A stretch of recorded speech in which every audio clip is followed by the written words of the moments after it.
Theme है कि doctor और पेशेंट के बीच में बहुत गैप रहता है, बहुत बार पेशेंट अपनी बात नहीं बता पाते हैं, तो इसलिए आज हम लोग फ्री कंसल्टेशन भी यहाँ कर रहे हैं अपार्ट फ्रॉम द टेस्टिंग।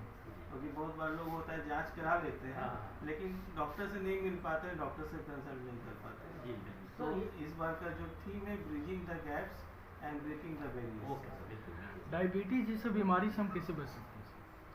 देखिए डायबिटीज़ एक डिजॉर्डर है जिसमें आपके शरीर में इंसुलिन की कमी होती है या इंसुलिन अच्छे ढंग से नहीं बन पाता है और जिस कारण से ब्लड ग्लूकोज लेवल धीरे धीरे करके बढ़ने लगता है। तो इसलिए यदि किसी को डायबिटीज़ होता है तो वो यदि खान पान में सुधार करे या 1 घंटा सुबह शाम टहले तो उसके कारण से उसके शरीर का जो इंसुलिन का एक्शन है वो बेटर हो जाता है और काफ़ी हद तक डायबिटीज़ को मैनेज किया सकता है। इसके अलावा जो इम्पॉर्टेंट चीज़ है, यदि शुगर ग्लाइसेमिक टारगेट पे नहीं है, तो शुगर फास्टिंग शुगर 90 to 130 नहीं है, खाने के बाद 100 to 160 नहीं है और 3 मंथ्स एवरेज शुगर HbA1c 0.7% नहीं है, तो इसके लिए तो उसके बाद फिर आपको चिकित्सक के पास जाना जरूरी है। क्योंकि यदि कुछ समय के लिए भी डायबिटीज़ बढ़ा रहेगा, जैसे 2 से 4 सप्ताह भी डायबिटीज़ बढ़ा रहेगा, तो आपके आँख, किडनी, हार्ट, लीवर, पैर पे डायबिटीज़ का असर पड़ सकता है। एक स्टडी हुआ था United kingdom prospective diabetes study UKPDS, इसमें दिखाया गया कि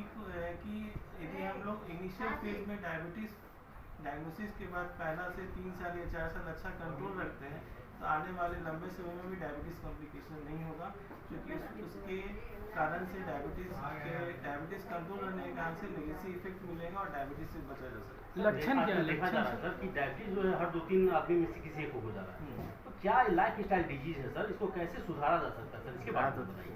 देखिए पहले डायबिटीज़ जो था 2011 के पहले डायबिटीज़ मुख्यतः मिडिल एज ग्रुप में हो रहा था 40 to 45 ईयर्स में, लेकिन विगत 1 डिकेड से डायबिटीज़ जो है वो आपको 30 साल की उम्र में होती है। यदि आप 30 साल के हो गए तो आपको डायबिटीज़ होने लगता है, ठीक है। तो इसका मुख्य कारण अभी जो देखा गया वो ओबेसिटी है, ठीक है, और सेडेंटरी लाइफ स्टाइल, आपका जो खराब जीवन शैली है, समय पे सोना नहीं, एक्सरसाइज नहीं करना और पैक्ड फूड खाना, प्रोसेस्ड फूड खाना, ये बेसिक कारण हो रहा है। और इसके अलावा यंग जनरेशन में धूम्रपान, स्मोकिंग एक ऐसा है जो कि डायबिटीज़ 10 से 15 साल पहले किसी भी यंग पेशेंट्स में करा नहीं रहा है। तो यदि डायबिटीज़ को रोकना है तो जीवन शैली में सुधार करना पड़ेगा, 1 घंटा टहलना पड़ेगा और बैलेंस डाइट खाना पड़ेगा और साथ साथ में वजन घटाना पड़ेगा और स्मोकिंग को पूरी तरह से रोकना पड़ेगा। सर्दी का समय आ रहा है सर, डायबिटीज पेशेंट को अपने आप को कैसे बचाना चाहिए, क्या करना चाहिए? विंटर सीजन में डायबिटीज़ पेशेंट्स को बहुत ध्यान देना चाहिए, क्योंकि विंटर सीजन में ब्लड प्रेशर बढ़ने की संभावना होती है और डायबिटिक पेशेंट में स्ट्रोक, हार्ट अटैक की संख्या बढ़ जाती है। तो आप देखते हो कि विंटर सीजन में मैक्सिमम हार्ट के पेशेंट्स एडमिट होते हैं जिनका शुगर का इनकंट्रोल है। तो सबसे पहले पूरा कपड़ा पहने और ब्लड शुगर का टेस्ट समय समय पर करें और बहुत ज़्यादा मील डाइट नहीं लें, हेवी डाइट्स रात में नहीं लें, इसके कारण से उनका शुगर अचानक बहुत देर तक बढ़ा नहीं रह जाए, क्योंकि विंटर में आप घूमते टहलते कम है, आपका लाइफ स्टाइल और धीमा पड़ जाता है। तो इसलिए ब्लड प्रेशर, ब्लड शुगर का मॉनिटरिंग करें। यदि आप कार्डियक पेशेंट हैं तो हार्ट के डॉक्टर से भी अवश्य करें। सर आज वर्ल्ड डायबिटीज डे, कुछ कहना चाहेंगे, संदेश देना चाहेंगे?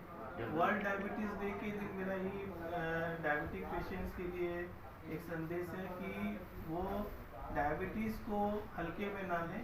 डायबिटीज़ एक घातक बीमारी है, प्रोग्रेसिव डिसऑर्डर है और इसके लिए आपको स्पेशलाइज्ड चिकित्सक से मिलना बहुत ज़रूरी है।